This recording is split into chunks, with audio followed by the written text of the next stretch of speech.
माणसांची पाण्यासाठी लढतात, पाण्याची लढाई लढतात, शेतकऱ्यांची लढाई लढतात. आमचे मुख्यमंत्री पहिल्यांदा आता शपथविधी झाला आणि मुलाखत बघितली. पहिला विषय होता, मला महाराष्ट्राला दुष्काळमुक्त करायचं आहे, मला नदी जोड प्रकल्प करायचा आहे, पावसाचं वाहून जाणारं पाणी मला दुष्काळी भागात नेऊन सोडायचं सांगणारा मुख्यमंत्री आज आपल्या सोबत आहे. तर मी खात्रीने सांगतो, पुढच्या पंचवार्षिकला खंडाळ्याच्या पाण्याचा विषय आम्ही ठेवणार नाही. पण ते करत असताना आपल्यालाही काही निर्णय घ्यायला लागतील, ते घेण्याची भूमिका आपण घ्यायला लागेल. शेवटी आपल्या सगळ्यांना मला एवढंच सांगायचं आहे की हे सगळं करत असताना शेवटी कर्तृत्ववान माणसाच्या पाठीशी आपण राहायचं असतं. आज कर्तृत्ववान सरकार या राज्यामध्ये काम करते, त्या सरकारच्या पाठीशी आपले आशीर्वाद राहू द्या. नक्की आपले प्रश्न सुटतील हे या निमित्ताने सांगेन. आज पुन्हा एकदा अहिल्यादेवींच्या जयंतीच्या निमित्तानं, 300व्या जयंतीच्या निमित्तानं राम शिंदे साहेबांचं मी पुन्हा एकदा मनापासून स्वागत करेन. साहेब, आपणही संघर्ष करता. राम शिंदे साहेबांच्या संघर्षासाठी एकदा जोरदार टाळ्या वाजवा. आम्ही लांबून करतो, तुम्ही डायरेक्ट करताय. फरक एवढाच आहे, एवढाच आहे. आणि सामान्य माणसाची लढाई लढणार आमचा राम शिंदे साहेब. शिंदे साहेब, आता जर छल कपट झालं नसतं, काय हिंमत आहे तुमचा पराभव करायचा? छल करून कपट करून मिळालेला विजय चिरकाल कधीच नसतो शिंदे साहेब. त्यामुळं अजिबात काळजी करायचं काम नाही.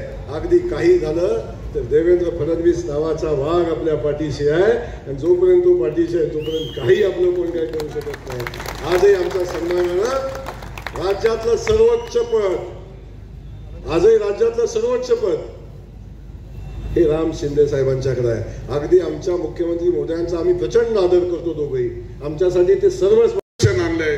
पण अहिल्यादेवीच्या काळात कुठलंही आरक्षण नव्हतं, सती जायची परंपरा होती. परंतु एका महिलेने 250-300 वर्षी आपलं कर्तृत्व सिद्ध केलं आणि त्याचा आदर्श आज तागायत आपण घेतोय. ही तुमच्या आमच्यासाठी एक गौरवाची बाब आहे, भाग्याची बाब आहे. आणि म्हणूनसाठी त्यांचे विचार जर आत्मसात केले तर निश्चित स्वरूपामध्ये आपल्या जीवनात देखील कुठलंही काही कमी पडणार नाही. आणि म्हणून निश्चित या जयंतीच्या निमित्तानं खऱ्या अर्थानं मामांनी सांगितलं निधी द्या.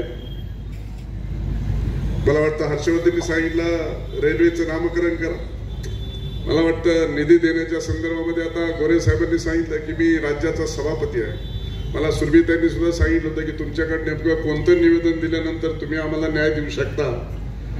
पण आता सभेमध्ये काही प्रश्न उपस्थित झाला, त्याचं उत्तर देणं देखील क्रमप्राप्त आहे.